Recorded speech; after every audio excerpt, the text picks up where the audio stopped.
সুপ্রিয় দর্শক মণ্ডলী, শুরু হচ্ছে ফ্রন্টলাইন। দর্শক মণ্ডলী, আমাদের সঙ্গে রয়েছেন দুজন অতিথি। SM. Shakil Chowdhury, chairperson centre for non resident Bangladeshi. Shakil, আপনাকে স্বাগত। এরপরে আছেন সালাউদ্দিন আহমেদ রায়হান, প্রকৌশলী, লেখক ও রাজনৈতিক বিশ্লেষক। ধন্যবাদ ভাই। আমরা দুজনকে স্বাগত। শাকিল, কেমন আছেন? আছি, ব্যাস চলে। কি অবস্থা দেখছেন দেশের পরিস্থিতি? যাচ্ছি আমরা, পুরো দেশে নির্বাচন হবে হবে না, নানান রকমের বিভ্রান্তি। কেন এগুলো আছে? মানে অন্তর্বর্তী সরকারের প্রধান ঘোষণা করেছেন, তার কলিগসরা একমত হয়েছেন নির্বাচন হবে।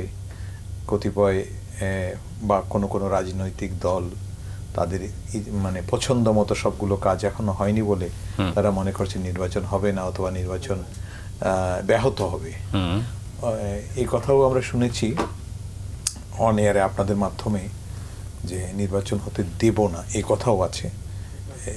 এরকমের একটা অবস্থা তৈরি হলে সাধারণ মানুষ হিসাবে আমরা একটু আতঙ্কিত হই। আর আপনি যদি বলেন যারা দেশের বাইরে থাকেন তারা অনেক বেশি আতঙ্কিত হন। দেশের বাইরে যারা থাকেন তাদের কাছে গোটা দেশটাই হলো একটা বিষয় আর কি। এই জন্য দেশ ভালো থাকলে তারা বাইরে ভালো থাকেন, যে কারণে তাদের পেরেশানিটা অনেক বেশি। না হওয়ার এমন কি ঘটলো? না হওয়ার এমন কিছু ঘটেনি। আমি আরও দু এক জায়গায় আমার নিজের মতো করে মতামত বলেছি, বা আমাদের আকাঙ্ক্ষা যেটি, বেশিরভাগ মানুষ বা প্রবাসীর কথা যদি বলি, আমার ধারণা অনুযায়ী, আপনি জানেন আমি বিভিন্ন দেশে ঘুরে বেড়াই বাংলাদেশের ব্র্যান্ডিং ভালো কাজ করবার জন্য প্রবাসীদেরকে নিয়ে। কারণ প্রবাসীরা সত্যিকার অর্থেই দেশকে রিপ্রেজেন্ট করেন দেশের বাইরে, এবং খুবই আন্তরিকভাবে করেন তারা, এখানে কোনো দ্বিমত নেই। তো সে কারণে তাদের একটা ধারণা যে দেশে যদি একটা নির্বাচন হয়, একটি সরকার আসে, জবাবদিহিতার একটা জায়গা তৈরি হয়, অথবা যাওয়ার একটা জায়গা তৈরি হয়। এখন কোথায় যাবে? এখন এতগুলো একটা অন্তর্বর্তীকালীন সরকার আছে, কিন্তু সরকারের পাশে অনেকগুলো মানে কি বলা যায় প্রভাব কেন্দ্র তৈরি হয়েছে। সবগুলো রাজনৈতিক দলই মোটামুটিভাবে সরকারের ভেতরে কিছুটা তো মতদ্বৈততা মাঝে মাঝে উপলব্ধি করি, সকলেই করে, আপনারা করেন, আমরাও করি।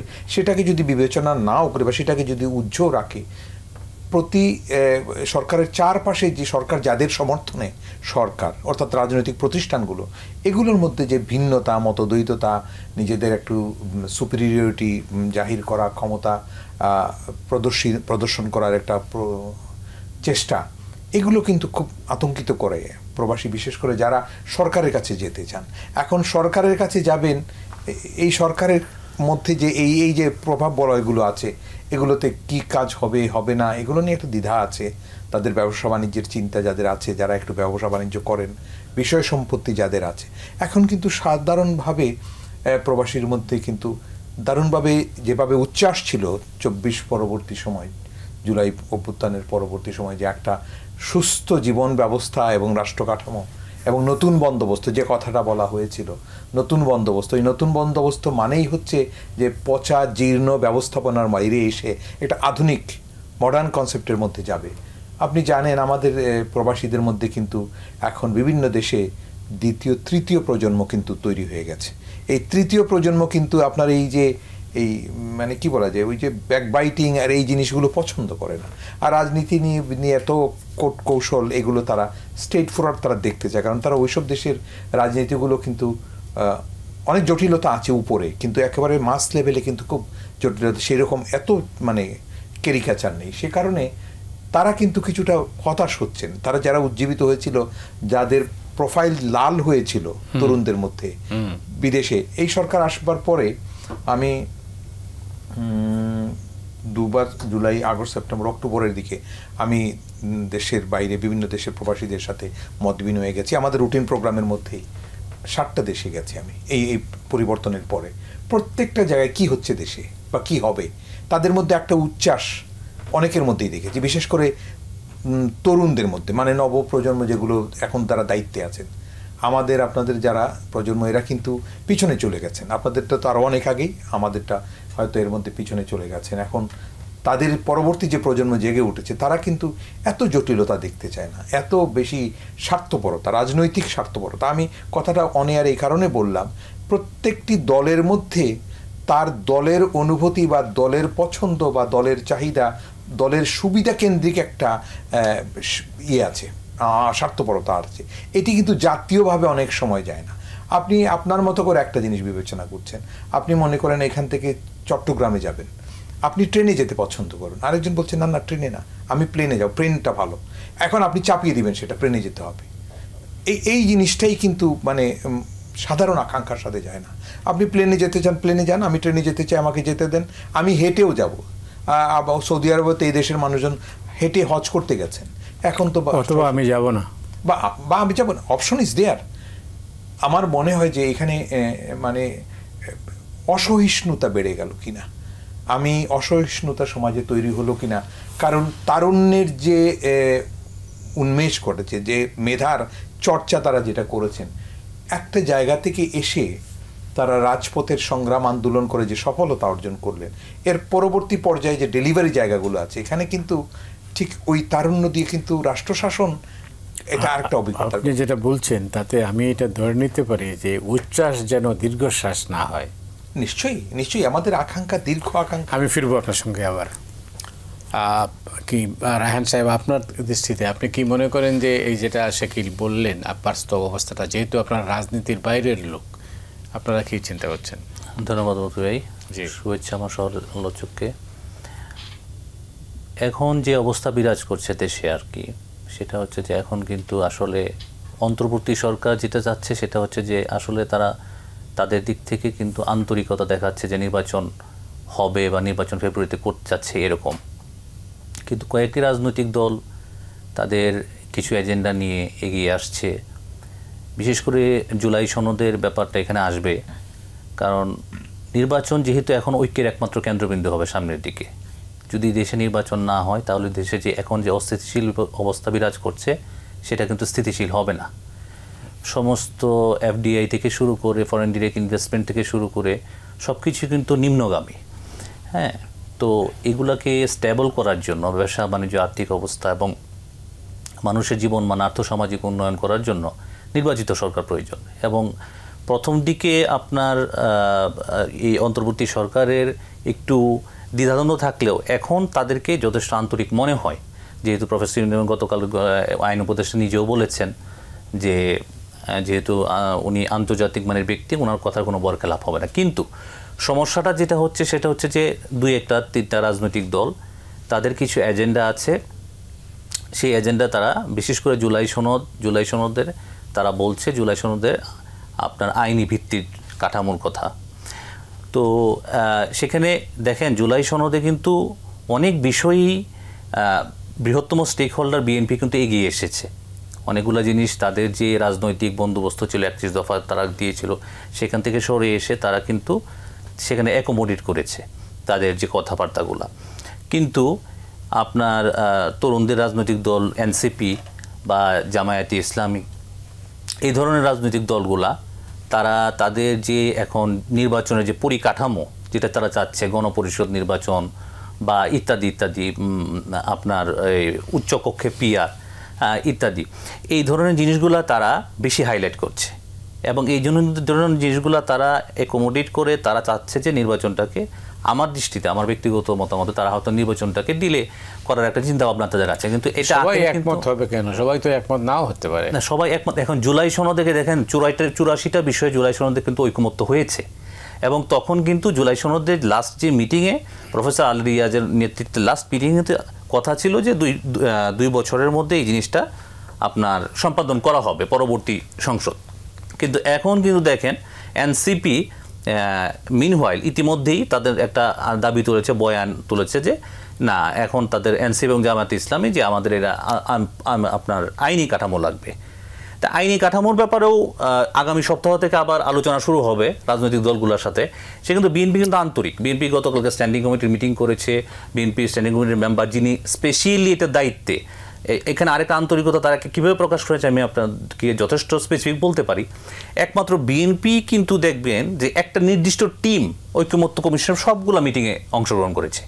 আর ওরা দেখবেন প্রত্যেকটা দল বিভিন্ন সময় বিভিন্ন জন গেছে, মানে এখানে বিএনপিও সিরিয়াস এনাফ। আপনি যত রাজনৈতিক বিশ্লেষক দেখবেন সবাই কিন্তু একই কথাই বলছে, তারা কিন্তু এই জিনিস তারা যেগুলো পারবে সেগুলো কিন্তু তারা রাজি হয়ে গেছে। আবার অনেক সময় অনেকগুলো রাজি না হয় অনেক ডিসকাশনের পর, যেমন প্রধানমন্ত্রীর মেয়াদ যে 10 বছর করবে সেটা কিন্তু অনেক ডিসকাশনের পর ওরা কিন্তু রাজি হয়েছে।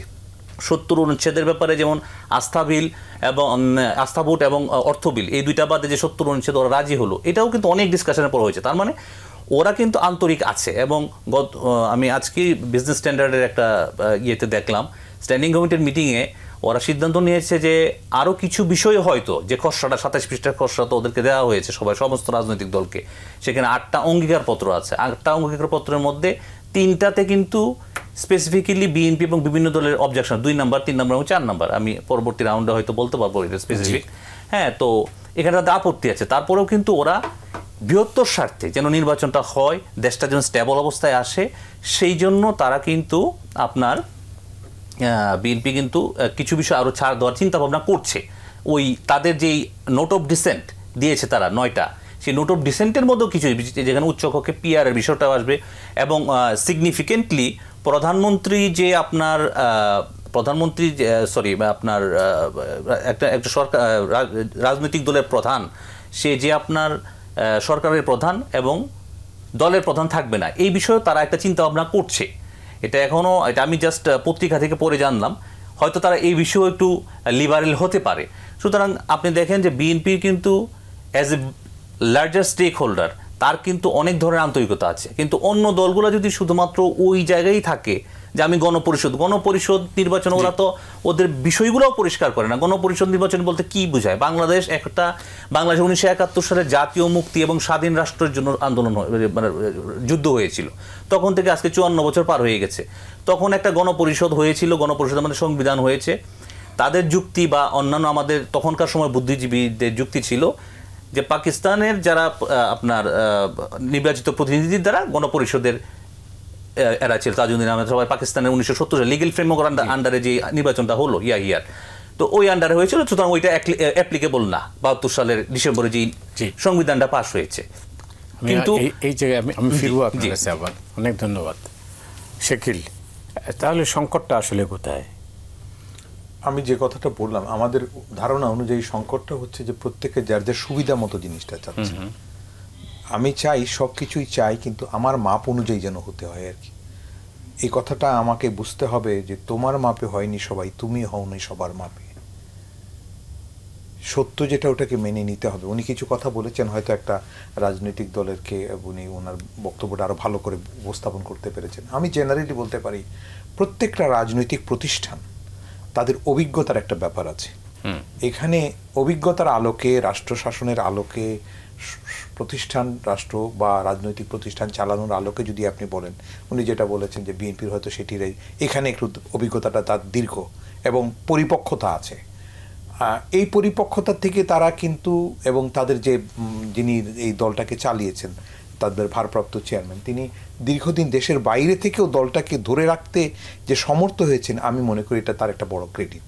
তার রাষ্ট্র চালনার ক্ষমতা বা অভিজ্ঞতা আমরা কিন্তু আগে দেখিনি, কিন্তু দল চালনার ক্ষমতাটা গত 17 বছরে আমরা 16-17 বছরে দেখেছি যে উনি বাইরে থেকেও তার প্রভাবটা ধরে রেখে, মানে he proven his leadership within his party. এই অভিজ্ঞতাটাই হয়তো রাষ্ট্রীয় কাঠামোতে তিনি পরীক্ষায় উত্তীর্ণ যদি হন, জনগণ যদি আরও বিভিন্ন ইস্যুগুলো নিয়ে যদি তাকে মনে করে, তাইলে হয়তো তিনি সেখানে সেই পরীক্ষায় গিয়ে, তবে দৃশ্যমান হচ্ছে যেহেতু ওই যে 31 দফার একটা দাবি তারা দীর্ঘদিন যাবত অনেক চর্চা করে, অনেক ভালো ভালো লোকজন কিন্তু তরুণ মেধাবী, এই আমাদের এই সংগ্রামী যেরকম ছিল,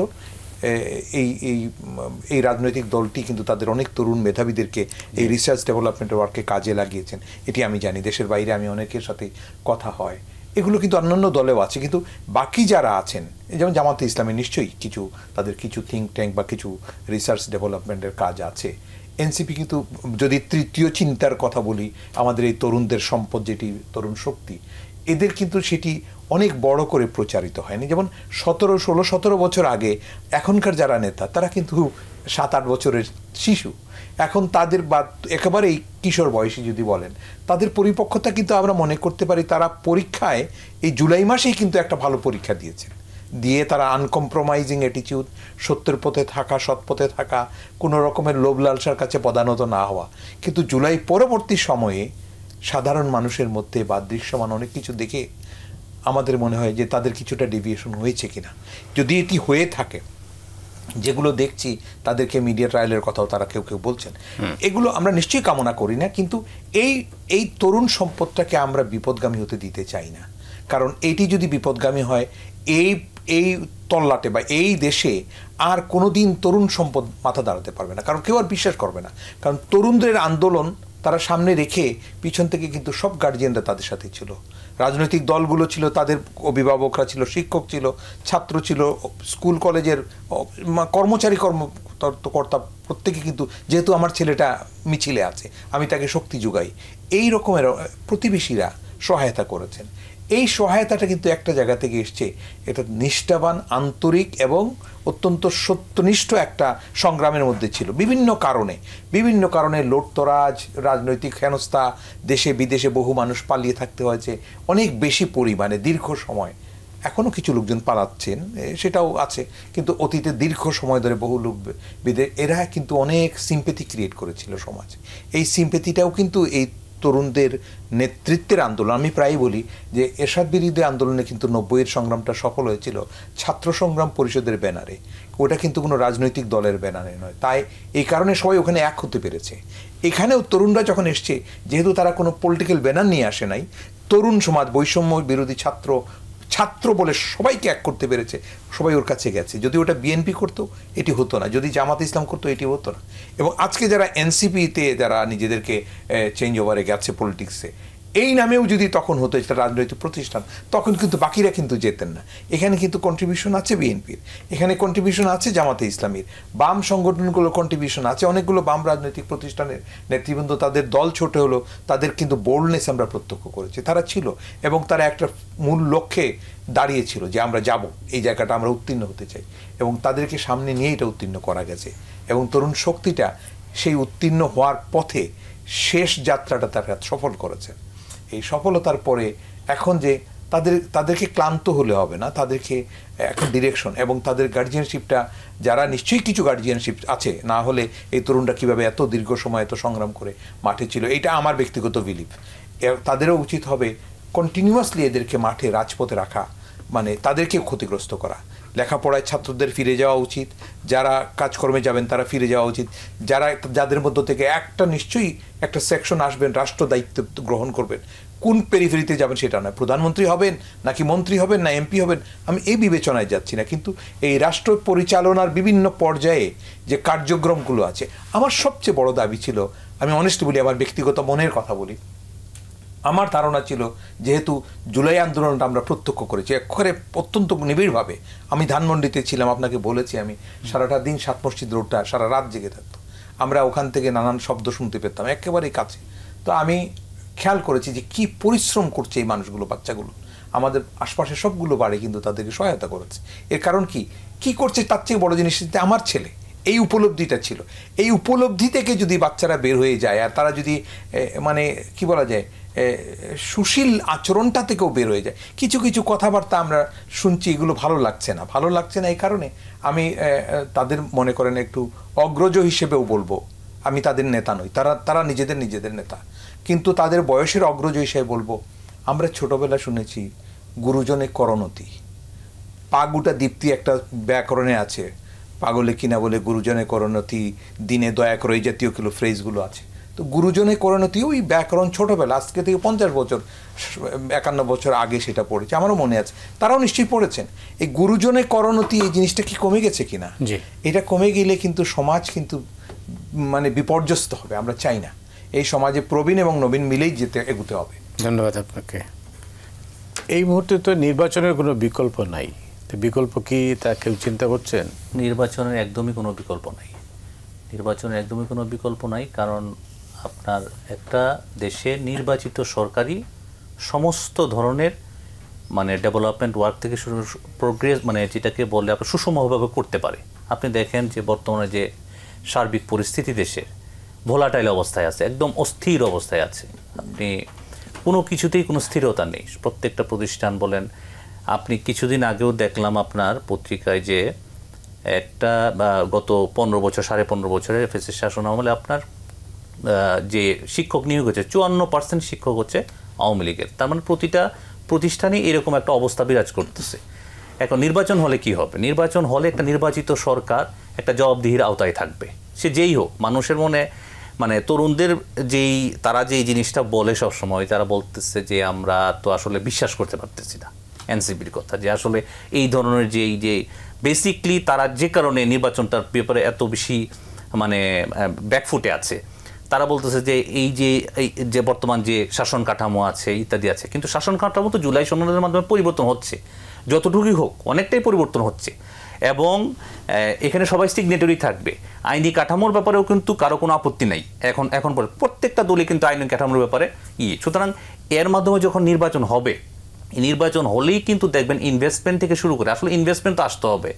এখন সব কিছুই একটা স্লথগতি আছে। আমি আপনার কাছে একটা ছোট্ট ইনপুট দিই, যেমন ধরেন একটা আমাদের বাংলাদেশ এলডিসি থেকে আপনার ইয়েতে যাবে, উন্নয়নশীল দেশ উত্তরণ হবে, এই ডিসিশন নিয়েছিল গত আপনার আওয়ামী লীগ সরকার।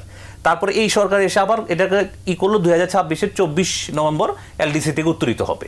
কিন্তু এখন এলডিসি থেকে উত্তরণ হলে এটার যে ইম্প্যাক্টটা, এটা কখন, এটা এখন কি এই মুহূর্তে প্রযোজ্য কি না আমাদের, যেমন আইসিবি কিছুদিন আগে মাহবুবুর রহমানের নেতৃত্বে আইসিবি কিন্তু কিছুদিন আগে একটা কনফারেন্স করে স্পেসিফিক্যালি বলেছে এটা 3 থেকে 6 বছর পিছিয়ে দেওয়ার জন্য। আপনি দেখেন ওষুধ শিল্পে যে আমাদের প্যাটেন্ট দেওয়া হয়, সেই প্যাটেন্ট 2033 সাল পর্যন্ত থাকবে। ওষুধের বর্তমান যে দাম, তাতেই কেনা সাধারণ মানুষের জন্য আপনার হয়ে যায়। হ্যাঁ, তো সেটা যদি এলডিসি থেকে এখন এই মুহূর্তে উত্তরিত হয়, তাহলে কিন্তু আপনার এই ওষুধের মূল্য প্রচুর পরিমাণ প্যাটেন্ট দিয়ে কিনতে হবে, প্রচুর পরিমাণে বেড়ে যাবে। এই ধরনের অনেক নীতি নির্ধারিত বিষয় আছে যেগুলো কিন্তু নির্বাচিত জনপ্রতিনিধিদের সিদ্ধান্ত নেওয়ার প্রয়োজন। অনির্বাচিতরা মানে এই সিদ্ধান্তগুলো সঠিকভাবে নিতে পারবে না। তারা হয়তো অনেক স্কলার, অনেক বিজ্ঞজন, অনেক কিছু জানে, তারা প্রত্যেকটা বিষয়ে তারাও হয়তো কোনো না কোনো সেক্টরে আপনার ইনফ্লুয়েন্স রাখে, বা আপনার যখন নির্বাচিত সরকার তাদেরকে কাজে লাগাবে। কিন্তু আপনি যদি আলটিমেটলি একটা দেশের সামগ্রিক উন্নয়ন চান, তাহলে আপনি এখানে নির্বাচনের কোনো বড়, এবং এই নির্বাচন শুধু এইটা না, বাই টার্ন এবং নির্বাচনের একটা পরিবেশ এরকম থাকতে হবে, যেটা আসলে নষ্ট হয়ে গিয়েছিল টোটালি। দেখেন 1990 সালের পর থেকে অন্তত 4টা নির্বাচন, যাই বলেন বিরোধী দলগুলো না মানুক, তারা কিন্তু নির্বাচন আলটিমেটলি মেনে নিয়েছে, এবং সংসদে মোটামুটিভাবে একটা চেক অ্যান্ড ব্যালেন্স ছিল। বাট আফটার 2014 যখন নির্বাচন একদম পুরোপুরি ধ্বংস হয়ে গেল নির্বাচন ব্যবস্থা, তখনই কিন্তু এই ধরনের একনয়তার ব্যবস্থাগুলো তাদের মধ্যে কিন্তু প্রচণ্ডভাবে এই রাজনৈতিক, বিশেষ করে আওয়ামী লীগ এবং তাদের যে 14 দল ছিল তাদের মধ্যে গড়ে গেল। আজকে আপনি দেখবেন যে শেখ হাসিনার যে আপনার যে এই ভয়েস রেকর্ডগুলোও বের হয়, সেখানেও দেখবেন যে লাস্টের দিকে উনি যে আসলে বুঝতে পারবেন, উনি যে ট্র্যাম্বলিং করতেছেন কথাবার্তায়, তাতেও বোঝা যাচ্ছে যে উনি আসলে তার পায়ে মাটি ছিল না ওইরকম, বা কারণ কি উনি স্পেসিফিক্যালি বা জনগণের দ্বারা নির্বাচিত ছিলেন না। এখন আমাদের যে বড় রাজনৈতিক দলগুলো আছে, বেসিকলি বড় রাজনৈতিক দল বিএনপি এবং জামায়াতকে বলবো, তাদেরও কিন্তু আসলে রাজনৈতিক প্রজ্ঞার পরিচয় দিতে হবে। তাদেরকেও এই তরুণদেরকে আমল নিতে হবে। তাদের যে আস্থাহীনতাগুলো আছে সেগুলো তারা নিজেরা অবশ্যই কিন্তু আলোচনা করতে পারে। ঐকমত্য কমিশনের এখানে একটা সফলতা আমি একটু বলি, একটা বড় ধরনের সফলতা আছে, যে আপনি দেখবেন প্রথম রাউন্ডে প্রায় 47টা বৈঠক করেছে ওরা, 47টা বৈঠক করেছে, 47টা বই, এবং এক বিএনপি এবং অন্যান্য দলের সাথে একাধিক বৈঠক করেছে। এবং পরবর্তীতে দ্বিতীয় রাউন্ডে কিন্তু তারা আপনার দেখবেন প্রায় আপনার 3 জুন থেকে মেবি 31 জুলাই পর্যন্ত আপনার অ্যারাউন্ড 22-24 ডেজ তারা কিন্তু কন্টিনিউয়াসলি মিটিং করেছে। এবং এখানে প্রত্যেকটা দলই কিন্তু সকাল থেকে বিকাল পর্যন্ত তারা কিন্তু আপনার কন্ট্রিবিউশন রেখেছে। সুতরাং নিজেরা আলোচনা করেও কিন্তু সমাধান। আর এই সামনে যে নির্বাচনটা হবে, এই নির্বাচন যদি সবার অংশগ্রহণে না হয়, সেখানেও কিন্তু একটা প্রশ্ন থেকে যাবে। কিন্তু শাকিল, আপনার কাছে আসি। কেউ অবশ্য এই যা সমঝোতা হয়েছে, এই সমঝোতার আলোকে একটা গণভোট চাচ্ছেন। এটা কি গণভোট কি সমাধান?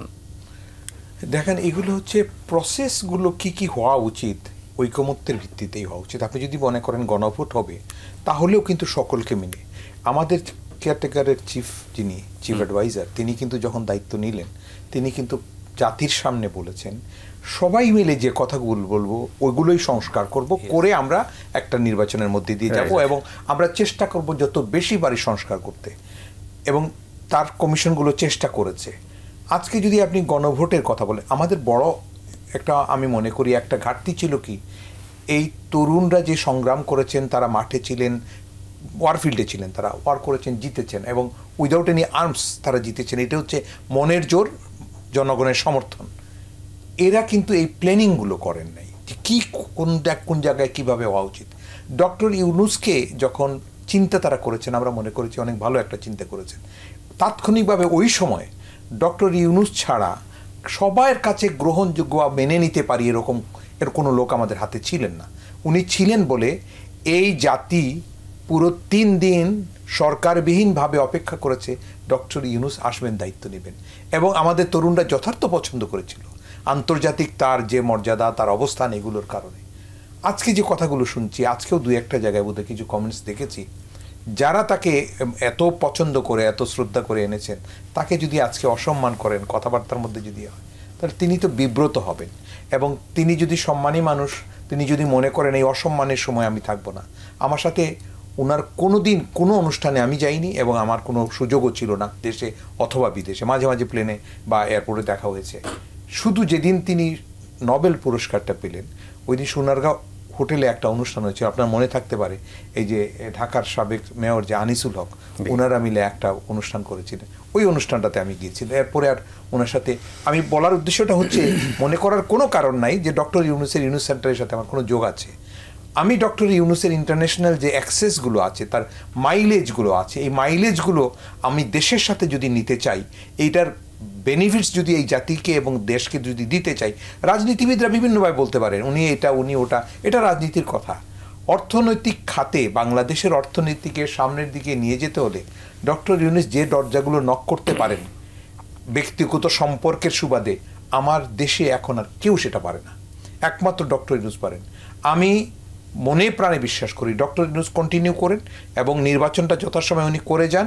ছাত্রদের যে বিশ্বাস তার উপরে ছিল, এই বিশ্বাসটা তিনি রক্ষা করে তার প্রয়োজনীয় সংস্কারগুলো করে তিনি ঘোষিত সময় না করলে তিনি অসম্মানিত হবেন। শুধু দেশেই নয়, রাজনৈতিক প্রতিষ্ঠানগুলোর কাছেই নয়, এই বাঙালির কাছেই নয়, পুরা বিশ্ববাসী মনে করবে ডক্টর ইউনূস ফেল করেছেন, এবং এটি আমাদের একটা সম্পদ ক্ষতিগ্রস্ত হবে। আমি এই জন্যই বলছি যে নির্বাচনটা হওয়া উচিত, এবং এই নির্বাচনের মধ্যে হা ভোট করবেন, না ভোট করবেন, পরিশোধ করবেন, কোনটা করবেন, this is not our outlook, it is the political organisations. আপনারা নির্ধারণ করবেন, কিন্তু আপনারা সকলে মিলে যেটা নির্ধারণ করতে না পারবেন সেটা আমাদের উপরে জোর করে চাপাবেন না। কারণ আমরা কিন্তু এই দেশের এখনও বেশিরভাগ মানুষ কোনো রাষ্ট্রীয় এই যে প্রাতিষ্ঠানিক রাজনীতির সাথে সম্পৃক্ত নয়। আই ক্যান টেল ইউ যে ইট ইজ সুইপিং ভোটস। আমি পছন্দ করলে আপনাকে ভোট দেবো, পছন্দ করলে ওনা দেব, কোনো আদর্শের সাথে আমি সম্পর্কিত, কিন্তু আমি আপনার কাঠামোর মধ্যে কোথাও নেই, আপনার খাতায় আমার নাম নেই। আমি এই দেশে এস এম মোস্তাফিজুর রহমান একসময় পররাষ্ট্রমন্ত্রী ছিলেন, আপনার মনে আছে কিনা, এটা খুব সম্ভবত বিএনপির সময় 2093 তখন থেকে কিন্তু প্রবাসীদের নানান বিষয় নিয়ে আমি কিন্তু একটা ইয়ুথ ক্যাম্প ওনাকে নিয়ে এক জায়গায় সিলেটে নিয়ে 2 দিন হোস্ট করেছিলাম, উনি ছিলেন আমাদের। ওই সময় থেকে নিয়ে আব্দুস সামাদ আজাদ থেকে শুরু করে এই গত ডক্টর মোমেন সাহেব পর্যন্ত সকল পররাষ্ট্রমন্ত্রীর কাছে গেছি। আমি কিন্তু কোনো রাজনৈতিক পরিচয়ে যাইনি, এবং আমি কোনো দূষর হওয়ার জন্য যাইনি, আমি গেছি প্রবাসীদের জন্য কাজ করতে। আমার একটা ধারণা ছিল আমাদের এই তরুণ যে সম্পদ, যে মেধাগুলো বের হয়ে আসছে, এদের কথা বারুদের মতো। বিশ্বাস করেন, আমি কথাগুলো যখন শুনি, এক একটা ছেলে কিন্তু ফ্লুয়েন্ট কথাবার্তা বলছে, এবং তার চিন্তা এত প্রসারিত, সাথে তো অভিজ্ঞতাটাও লাগে। আপনি খালি চিন্তা করে প্রসারিত চিন্তা দিয়েই হলেও হবে না, ভুল তো হচ্ছে তাদের মাঝে মাঝে। এই ভুলগুলো কিন্তু আমাদেরকে পেইন দিচ্ছে। এই যে কোথায় রাত বিরেতে ঘুরে বেড়াচ্ছে সে একজন উপদেষ্টা, রাত বিরেতে ঘুরে বেড়াচ্ছে, তার সিকিউরিটির ব্যাপার আছে না, তার সাথে দেশের সেফটি সিকিউরিটি এবং অনেক মানে কি বলা যায় সিক্রেট ইনফরমেশন তার সাথে আছে। সে যেখানে সেখানে ঘুরে বেড়ালে তো এটা আমাদেরকে ক্ষতি করবে। এটিই হচ্ছে বয়সের কারণে। এই তরুণদেরকে আমাদের গাইড করতে হবে। আমাদের সামনে যারা আছি তাদেরকে এইভাবে বলতে হবে যে তোমাদেরকে সামনে যেতে হবে, আরও দূর দেশের জন্য প্রয়োজন। এই পর্যায়ে আপনাকে অনেক ধন্যবাদ। রায়হান সাহেব, আপনি তো শুনলেন যেটা বললেন, যে বাস্তব অবস্থা তাই, যে কী হবে না হবে আপনারা ঠিক করেন, জাতির কাছে চাপিয়ে দিয়েন না।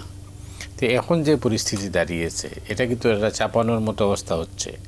আর প্রতিদিনই নতুন করে একটা সংকট তৈরি হচ্ছে, নতুন করে বিভ্রান্তি হচ্ছে, মানুষের মধ্যে একটা গুঞ্জন হচ্ছে নানাভাবে। তো এইটা দূর করার দায়িত্ব কিন্তু তাদেরই, যারা রাজনীতি করেন, রাজনীতিবিদদের। আপনি কীভাবে দেখছেন? না, ঠিকই বলেছেন মতি ভাই, এটা আসলে রাজনৈতিক দলের বেশি দায়িত্ব। সেখানে যারা বড় রাজনৈতিক দল আছে তাদের তো আরও বেশি দায়িত্ব। তো এখন তো আসলে আপনি যেভাবেই বলেন না কেন, একটা এই যে এই উইকেই নির্বাচনের একটা নির্বাচন কমিশন কিন্তু অলরেডি গণপ্রতিনিধিত্ব আদেশেও কিন্তু অনেক ধরনের পরিবর্তন করেছে এবং খুব সিগনিফিকেন্টলি করেছে। আপনি দেখেন একবার কিন্তু মাঝখানে কিন্তু এই যে সেনাবাহিনী, নৌবাহিনী এবং বিমান বাহিনীর কিন্তু আইনশৃঙ্খলা যে সংজ্ঞা, সেই সংজ্ঞায় ছিল না। এখন কিন্তু ন্যাচারালি এটা চলে এসেছে। প্রবাসীদেরকে ভাইয়া যে প্রবাসীদেরকে নিয়ে কথা বলে, প্রবাসীরা কিন্তু এই ফার্স্ট টাইম পোস্টাল ব্যালটের মধ্যে ভোট দিতে পারবে। এটা কিন্তু বাংলাদেশে আগেও ছিল, আইনে ছিল, কিন্তু এখন আবার প্রয়োগ ছিল না। এক্স্যাক্টলি প্রয়োগ ছিল না, কিন্তু এটা প্রয়োগ। এই ধরনের নতুন কিন্তু অনেক কিছু ওরা ইন্ট্রোডিউস করছে, খুব মানে আমি যেটা বলবো খুব আন্তরিকতার সাথে করছে। তো এখন রাজনৈতিক দলগুলো যদি একটু সহযোগিতা করে সরকারকে, এবং আমরা যারা সাধারণ জনগণ আছি, নাগরিকরা আছে, তারা যদি সহযোগিতা, তাহলেই কিন্তু এটা একটা সফলতার পর্যায়ে যায়। দেখেন এখানে আমি যে আগের ইয়েতে বলেছিলাম, আগের আপনার যে যদি ঐক্যবদ্ধ নির্বাচন না হয়, ঐক্যবদ্ধ নির্বাচন হওয়ার পরেও কিন্তু আপনি দেখবেন আওয়ামী লীগের একটা কিন্তু তৎপরতা থাকবে, যেহেতু তারা এখন পর্যন্ত তাদের কার্যক্রম নিষিদ্ধ, এখন পর্যন্ত সরকারিভাবে তাদের কার্যক্রম নিষিদ্ধ, তারা হয়তো নির্বাচন ওইরকমভাবে অংশগ্রহণ করা তাদের কোনো লেজিটিমেসি থাকবে না। কিন্তু আপনি যদি মনে করেন যেভাবেই নির্বাচন হোক না কেন, তার মধ্যে প্রায়ই চেষ্টা করে, আপনি দেখবেন দ্য প্রিন্টে বের হয়েছে যে মোহাম্মদ আরাফাত বলছেন যে আমি কিন্তু ঘুমাই না, আমি 24 ঘন্টাই থাকি যে কীভাবে ডক্টর ইউনূসের সরকারকে উৎখাত করা যায়, কিভাবে আমরা আবার আমাদের নেত্রীকে দেশে ফিরিয়ে আনতে পারি। সো এই ধরনের চ্যালেঞ্জ কিন্তু বড় ধরনের চ্যালেঞ্জ কিন্তু এটা আছে। তো এখানে সবাইকে ঐক্যবদ্ধ থাকতে হবে, যেরকম ঐক্যবদ্ধ তারা ছিল 5ই আগস্টে। হ্যাঁ, 5ই আগস্ট আগে বা সেই 36 দিনের আপনার আন্দোলনে, এখনও কিন্তু ঐক্যবদ্ধ নির্বাচনটাই হইতে পারে ঐক্যতার কেন্দ্রবিন্দু। এবং আমার মনে হয় যে আসলে যেই ধরনের যে ডিসপুটগুলো এখনও আছে, উইদিন ভেরি শর্ট টাইম সেটা হয়তো কমে যাবে। কারণ আমি একটু আশাবাদী এই কারণে, আমি আজকে যেটা পড়লাম যে ওদের স্ট্যান্ডিং কমিটির মিটিংয়ে বেসিকলি তো ওরা বিএনপিকে বলতেছে যে ওই এই জিনিস ওরা মানে নাই, উচ্চকক্ষে পিআর বা ইত্যাদি ইত্যাদি। তো এটা আলোচনার ভিত্তিতে হয়তো একটা কিছু জিনিস ওনারা সলভ করবে বা কিছু জিনিস সলিউশন আসবে। না হলে কিন্তু মনে করে নির্বাচন হলো, কয়েকটা দল অংশগ্রহণ করলো আর 2-1টা দল অংশগ্রহণ করলো না, তাহলে কিন্তু সেই আগের অবস্থায় হবে। এই নির্বাচন কিন্তু আসলেই গ্রহণযোগ্য হবে না। তখন এই নির্বাচনের আউটপুটটা কিন্তু মানুষের কাছেও গ্রহণযোগ্য হবে না। মানুষ যে উৎসবমুখর নির্বাচন বঞ্চিত হয়ে আসছিল দীর্ঘদিন ধরে, সেই অবস্থায় থাকবে এবং এর কোনো আপনার পজিটিভ রেজাল্ট দেশে এবং আন্তর্জাতিকভাবে গ্রহণযোগ্য হবে না। সুতরাং সবাইকে নিয়ে এই নির্বাচন করতে হবে এবং সমস্ত যেটা আপনি প্রথম বলতেছিলেন যেখানে রাজনৈতিক দলগুলো দায় কি, রাজনৈতিক দলগুলোকেই কিন্তু ভাইয়া যেটা বলতেছে ইউনাইটেড হইতে হবে। এবং প্রফেসর মোহাম্মদ ইউনূস কিন্তু একটা কথা বলছিলেন, উনি কারেক্টলি পয়েন্ট আউট করছেন যে যেসব বিষয়গুলোতে ঐকমত্য হবে, জাস্ট যেসব বিষয়গুলোতে ঐকমত্য হবে সেই বিষয়গুলো নিয়ে জুলাই সনদ তৈরি হবে এবং সেটাই স্বাক্ষরিত হবে। কিন্তু পরবর্তীতে দেখা গেছে যে কিছু কিছু দল ওই ঐকমত্যের বিষয়েও যেগুলো ঐকমত্য তারপরেও বাইরেও তারা অনেক জিনিস চাচ্ছে। তো এটা কিন্তু আসলে ওনার কথারও বৈপরীত্য হলো, ওনাকে সহযোগিতা করা হলো না।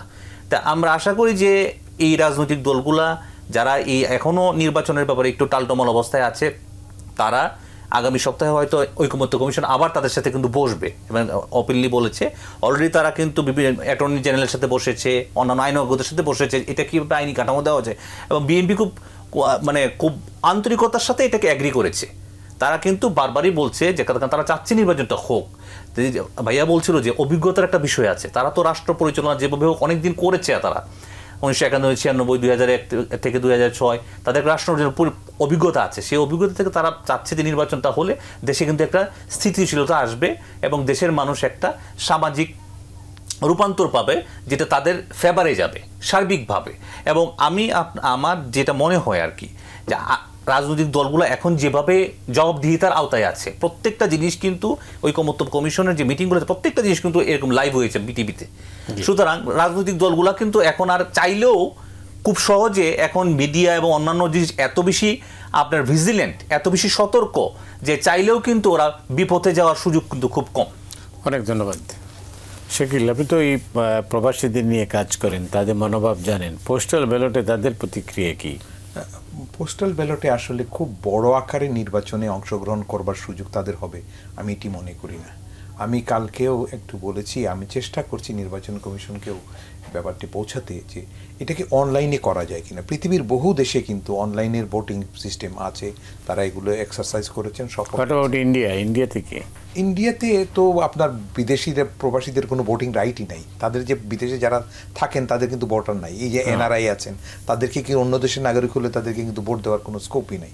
তারা নাগরিক হিসেবে তাদেরকে একটা কার্ড দিয়ে রাখে, কিন্তু তাদের কোনো ওই রকমের নাগরিকের কারাগারের লোকজনকেও পোস্টাল ব্যালটে অ্যাড করা হয়েছে। আপনি যাদেরকেই বলেন, যেমন ধরেন আমাদের প্রবাসে যারা আছেন 70 থেকে 78% লোক হচ্ছেন শ্রমজীবী মানুষ, বিভিন্ন কাজের উদ্দেশ্যে বিভিন্ন দেশে গেছেন, মধ্যপ্রাচ্যের দেশ, সৌদি আরব, ইউএই, কাতার, বাহরাইন, এইসব দেশে গেছেন, মালয়েশিয়া। এরা কিন্তু খুব খেটে খাওয়া মানুষ। আপনি দুদিন নষ্ট করে কোথাও পোস্ট অফিসে যাওয়া, অনলাইনে এগুলো সব শেষ করা, ভোটের ব্যবস্থা করা, এটি একটা তাদের জন্য একটা জটিল পরিস্থিতি। এটিকে যদি কোনোভাবে, এখন এত মডার্ন জিনিস এসছে, কোনোভাবে যদি অনলাইনে করতে পারতো তাহলে হয়তো সে কোনো একটা সময় কোথাও বসে তার একটা কোড থাকতো। যেমন আমার একটা কোড দিয়ে, আপনি জানেন আপনি কোনো কোড দিয়ে যদি একটা কাজ করেন, সেকেন্ড টাইম ওই কোডটা ইউজ করতে পারবেন না অনলাইনে। এরকম অনেক প্রসেস আছে। আমাদের কিন্তু এখানে কিন্তু অনেক ভালো ভালো অভিজ্ঞ লোকজন আছে। এদেরকে নিয়ে যদি কাজগুলো করা যায়, ব্যাপকভাবে যদি আমি প্রবাসীদেরকে অংশগ্রহণের সুযোগ করে দিতে পারি, তাহলে একটা ফেয়ার ইলেকশনের এটা একটা হবে, সুযোগ হবে। কারণ এরা কিন্তু প্রভাবিত না হয়ে কিন্তু ভোট দেবে। এখানে বাংলাদেশে কিন্তু আমাদের নির্বাচনকে প্রভাবিত করা, অর্থের দৌরাত্ম্য, প্রভাবের দৌরাত্ম্য, এলাকার মাস্তানি, এগুলো সব আছে। ওয়ান ডেতে এগুলো খুব সব সরে যাবে না, কিন্তু 24 জুলাই 24 সব কিছু ওয়াশ করে ফেলতে পারবে না। আমার খুব আগ্রহ ছিল এই 24 সৈনিকরা, যোদ্ধারা, এই মেধাগুলো দেশের ভিতরের যে অনাচারগুলো আছে রন্ধ্রে রন্ধ্রে, এগুলো তারা বের করে আনবে, এনে এগুলোকে ডিসেমিনেট করবার ব্যবস্থা করবে। ডক্টর ইউনূসকে নিয়ে এই কাজগুলো তারা করবেন।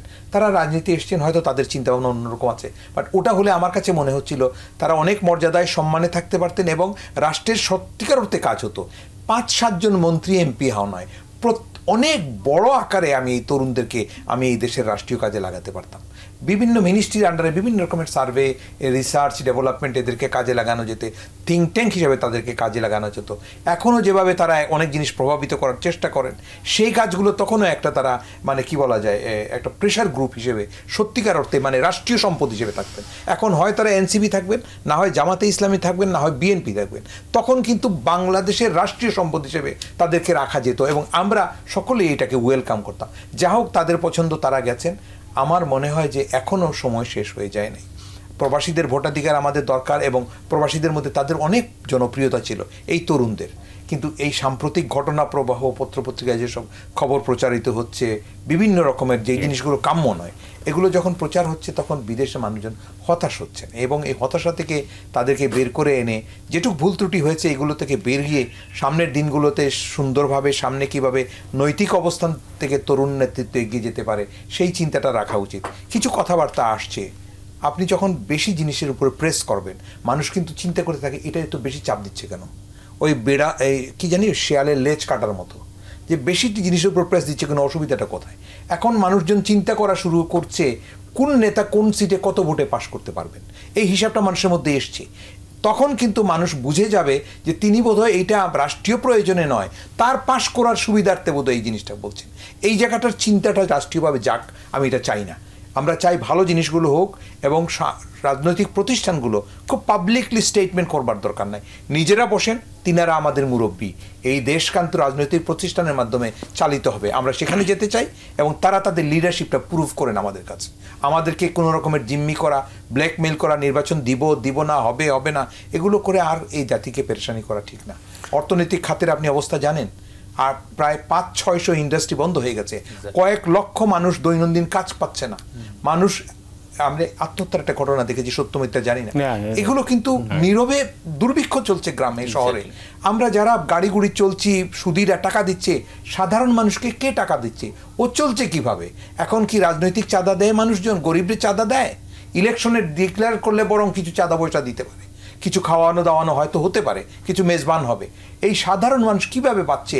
এই তরুণদেরকে আমি চিন্তা করতে বলবো যে এইরকম একটা রাষ্ট্রীয় অব্যবস্থার মধ্যে বা অস্থায়ী ব্যবস্থার মধ্যে রাষ্ট্র থাকলে কিন্তু ইকোনমি চলবে না, ইনভেস্টমেন্ট হবে না, ইন্ডাস্ট্রিগুলো চলবে না। কিছু লোকজন চুরিচামারি করে এই দেশটাকে, আমি ট্রেডের সাথে জড়িত, কিছু লোকজন চুরিচামারি করে নেতৃত্ব নিয়ে এই দেশটাকে ফুকলা করে ফেলেছেন। আর ফুকলা যাতে না হয়, এটাকে রিপেয়ার করবার জন্য, ব্লিডিং বন্ধ করবার জন্য ডক্টর ইউনূসকে অপমান করার দরকার নাই। অর্থনীতি থাকলে লাগবে, তরুণদেরকে বলবো তাকে সম্মান করে রেখে আমাদের রাজনীতিবিদরা তাকে কাজে লাগাবার জন্য একটা জায়গা রাখেন, যাতে করে আমরা জানি এটা বড় কোনো পদের কথা নয়, তার ব্যক্তিগত অবস্থানটাকে কিভাবে কাজে লাগা যায় অর্থনৈতিক স্বার্থে সেটা চিন্তা করে রাজনীতিবিদরা বের করুন, যাতে ভবিষ্যতে তাকে কাজে লাগানো যায়। ধন্যবাদ আপনাকে। রাষ্ট্র কিভাবে মেরামত হতে পারে? রাষ্ট্র মেরামতের জন্য তো এই উদ্যোগ তো আপনার রাজনৈতিক দলগুলাই রাষ্ট্র মেরামতের যে উদ্যোগ নিবে আর কি মূলত, এবং যে কমিটমেন্টগুলো করছে সেই কমিটমেন্টগুলোর প্রতিফলন যদি থাকে তাহলে রাষ্ট্র মেরামত হবে। আপনি দেখবেন যে সংবিধানের যে সংবিধানের সংস্কার, বিচার ব্যবস্থা কিন্তু সিগনিফিক্যান্ট কিছু জিনিস এবার আপনি দেখতে পাবেন যে আমি বলি আপনাকে, যেমন ধরেন হাইকোর্টের যে বেঞ্চ, সেই বেঞ্চ কিন্তু বিভাগীয় পর্যায়ে নিয়ে যাওয়া হবে, একক বা দ্বৈত বেঞ্চ বিভাগীয় পর্যায়ে নিয়ে, এবং উপজেলা লেভেলে অধস্তন আদালত আপনার স্থানান্তর করা হবে। It's a significant. এগুলো সবাই কিন্তু ঐকমত্য হয়েছে এই বিষয়ে। নির্বাচন কমিশনের বিষয়ে কিন্তু সবাই ঐকমত্য, নির্বাচন কমিশন গঠনের ব্যাপারে সবাই কিন্তু ঐকমত্য হয়েছে। এখানে কারো কিন্তু কোনো ডিফারেন্স নাই কি প্রসেসে নির্বাচন, এবং সেখানে প্রধানমন্ত্রী, বিরোধী দল নেত্রীর স্পিকার, ডেপুটি স্পিকার এবং আপিল বিভাগের বিচারপতি এদের সমন্বয়ে একটা কমিটি থাকবে, এবং এরা নির্বাচন কমিশনের ব্যাপারে কিন্তু ঐকমত্য হয়েছে। পুলিশ কমিশন কিভাবে হবে সেই ব্যাপারে কিন্তু ঐকমত্য হয়েছে। নির্বাচনের সীমানা নির্ধারণ কিভাবে হবে, আমরা কিন্তু অনৈক্যটার কথা বলছি, ঐক্যের কথাটাও বলা দরকার। আসলে নির্বাচনের সীমানা কিভাবে নির্ধারণ হবে সেটা কিন্তু আপনার ঐকমত্য হয়েছে। এইরকম মানে সিরিজ অফ জিনিস, মানে যেগুলো সিগনিফিক্যান্ট খুব আমাদের মানে নীতি নির্ধারণের বিষয়, সংবিধান, বিচার ব্যবস্থা, জনপ্রশাসন এবং অন্যান্য যে বিষয়গুলো আছে এগুলোতে কিন্তু ঐক্য হচ্ছে। এগুলো যদি আমরা সঠিকভাবে আপনার এক্সিকিউট করতে পারি এবং প্র্যাকটিস করতে পারি নিজেদের দৈনন্দিন জীবনে এবং রাষ্ট্রীয় এবং সামাজিক জীবনে, তাহলে কিন্তু আপনার এর একটা আউটকাম, ভালো আউটকাম আসবে দেশে। হ্যাঁ, এবং এটা প্র্যাকটিস কিন্তু করেই যেতে হবে।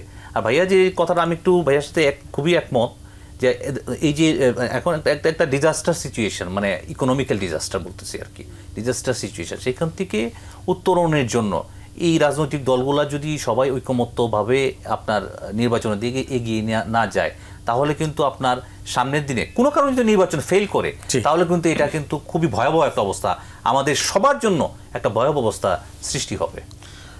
অনেক ধন্যবাদ সালাউদ্দিন আহমেদ রায়হান। শাকিল চৌধুরী, আপনাকেও ধন্যবাদ। সময় নেই হাতে, কথা বলা যাচ্ছে না।